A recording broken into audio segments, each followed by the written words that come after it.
Hello everyone, this is Harpreet from Hydro Eyes. You must have heard about the word poetic devices or figure of speech. Usually we come across these words when we do poetry. So today the topic for discussion would be figure of speech. So we start with the definition. Now what is figure of speech? It is a word or a phrase that is used in a non-literal way to create an effect. Now what does this word non-literal mean? It means not using in their usual or most basic sense. We have many figure of speeches like, for example, simile, metaphor, personification, onomatopoeia. So now I'll talk about 6 such poetic devices with you in today's session. So the first device today we'll be discussing is simile. It is a direct comparison between two different objects, things, etc. Two different objects means that are not alike.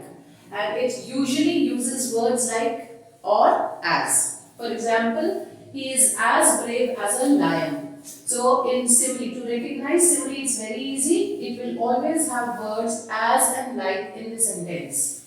He behaves like a silly mouse.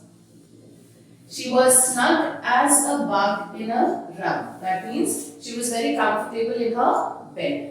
She cried like a baby. So, this is how we recognize a simile in a sentence. The next poetic device is metaphor. It is an implied simile. Implied simile means two things that are one and the same. Now, example for the same is he is a lion.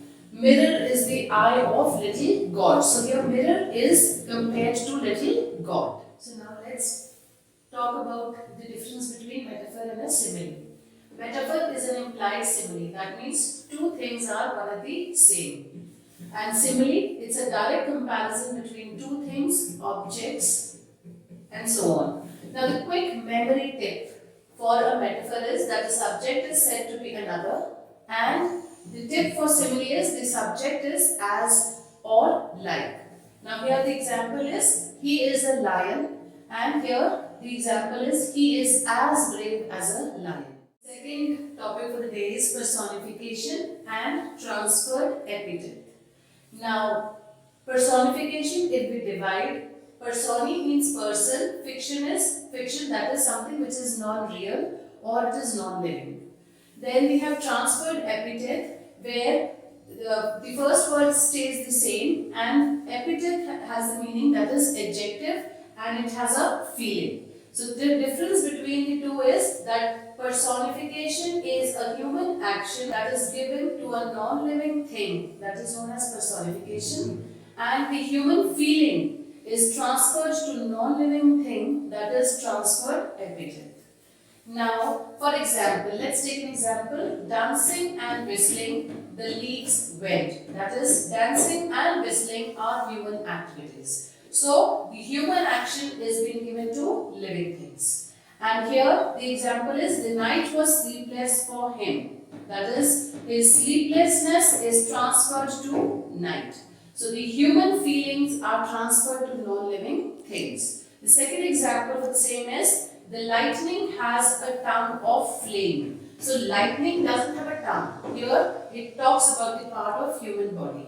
And here in the second sentence, she threw away the unhappy flowers. Now unhappy word here is an adjective and it shows, it tells us about the feeling. So this is what the difference between the two is, the personification and transfer epithet.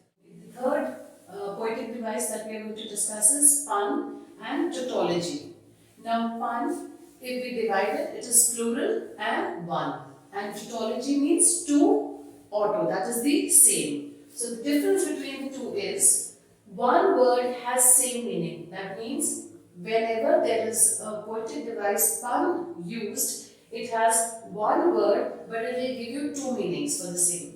And tautology means two words are there and they have one meaning. Now for example, the happiness of life depends on liver.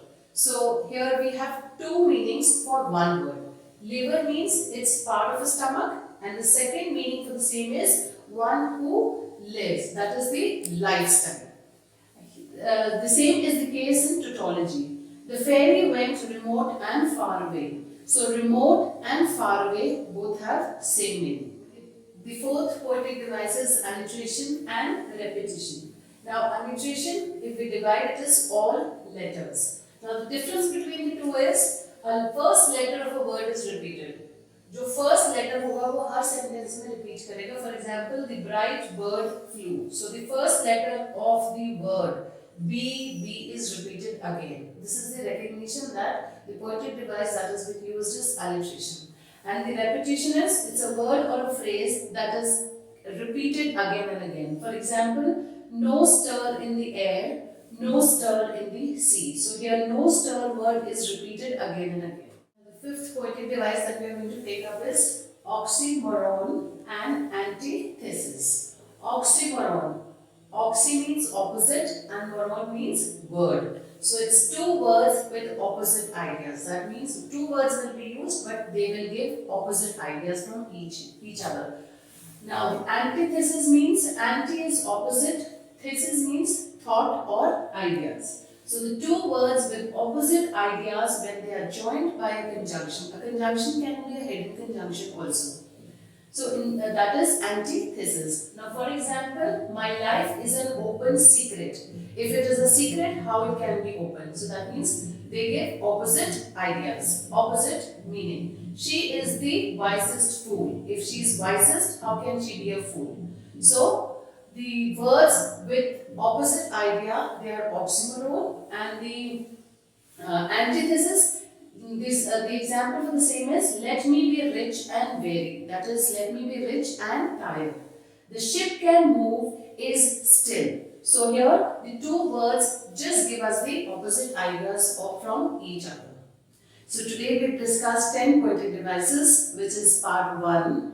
And very soon I'll be coming up with the second part where I'll be discussing 10 more poetic devices. If you like my channel, subscribe it and hit the bell icon. See you guys soon.